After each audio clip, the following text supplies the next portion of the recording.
आप सभी को राधे राधे और आप सभी का बहुत बहुत स्वागत है मेरी YouTube चैनल ज्ञान धारा में।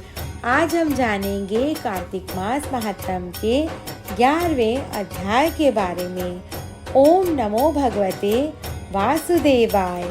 जिसको जपकर जीव हो भव सागर से पार, 11वें अध्याय का कमल करे विस्तार। एक बार सागर पुत्र जलंधर अपनी पत्नी वृंदा सहित असुरों से सम्मानित हुआ सभा में बैठा था। तभी गुरु शुक्राचार्य का वहां आगमन हुआ। उनके तेज से सभी दिशाएं प्रकाशित हो गईं। गुरु शुक्राचार्य को आता देखकर सागर पुत्र जलंधर ने असुरों सहित उठकर बड़े आदर से उन्हें प्रणाम किया। गुरु शुक्राचार्य ने उन सबको आशीर्वाद दिया। फिर जलंधर ने उन्हें एक दिव्य आसन पर बैठाकर स्वयं भी आसन ग्रहण किया। फिर सागर पुत्र जलंधर ने उनसे विनम्रता पूर्वक पूछा, हे गुरु जी, आप हमें यह बताने की कृपा करें कि राहु का सिर किसने काटा था। इस पर दैत्य गुरु शुक्राचार्य ने विरोचन पुत्र हिरण्यकश्यपु और उसके धर्मात्मा पौत्र का परिचय देकर देवताओं और असुरों द्वारा समुद्र मंथन की कथा संक्षेप में सुनाते हुए बताया कि जब समुद्र से अमृत निकला तो उस समय देव रूप बनाकर राहु भी पीने बैठ गया। इस पर इंद्र के पक्षपाती भगवान विष्णु ने राहु का सिर काट डाला। अपने गुरु के मुख से इस प्रकार के वचन सुनकर जलंधर के क्रोध की सीमा न रही। उसके नेत्र लाल हो गए।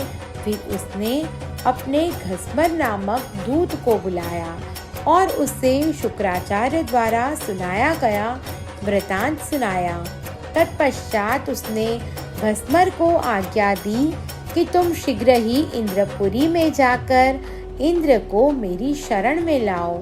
घसमर जलंधर का बहुत ही आज्ञाकारी एवं निपुण दूत था। वह जल्द ही इंद्र की सुधर्मा नामक सभा में जा पहुंचा। जलंधर के शब्दों में इंद्र से बोला, हे देवता धाम, तुमने समुद्र का मंथन क्यों किया और मेरे पिता के समस्त रत्नों को क्यों ले लिया? ऐसा करके तुमने अच्छा नहीं किया। यदि तू अपना भला चाहता है तो उन सब रत्नों एवं देवताओं सहित मेरी शरण में आ जा, अन्यथा मैं तेरे राज्य का ध्वंस कर दूंगा। इसमें कुछ भी मिथ्या नहीं है। इंद्र बहुत विस्मित हुआ और कहने लगा, पहले मेरे भय से सागर ने सब पर्वतों को अपनी कुक्षी में क्यों स्थान दिया और उसने मेरे शत्रु दैत्यों की क्यों रक्षा की? इसी कारण मैंने उनके सब रत्न हरण किए हैं। मेरा द्रोही सुखी नहीं रह सकता, इसमें कोई संदेह नहीं। इंद्र की ऐसी बात सुनकर वह दूत शीघ्र ही जलंधर के पास आया और सब बातें कह सुनाई। उसे सुनते ही वह दैत्य मारे क्रोध के अपने औष्ठ फड़फड़ाने लगे और देवताओं पर विजय प्राप्त करने के लिए उसने युद्ध आरंभ किया। फिर तो सब दिशाओं पाताल से करोड़ों दो दैत्य उसके पास आने लगे। शुंभ और निशुंभ आदि करोड़ों सेनापतियों के साथ जलंधर इंद्र से युद्ध करने लगा। शीघ्र ही इंद्र के नंदन वन में उसने अपनी सेना उतार दी। वीरों की शंख ध्वनि और गर्जना से इंद्रपुरी गूंज उठी।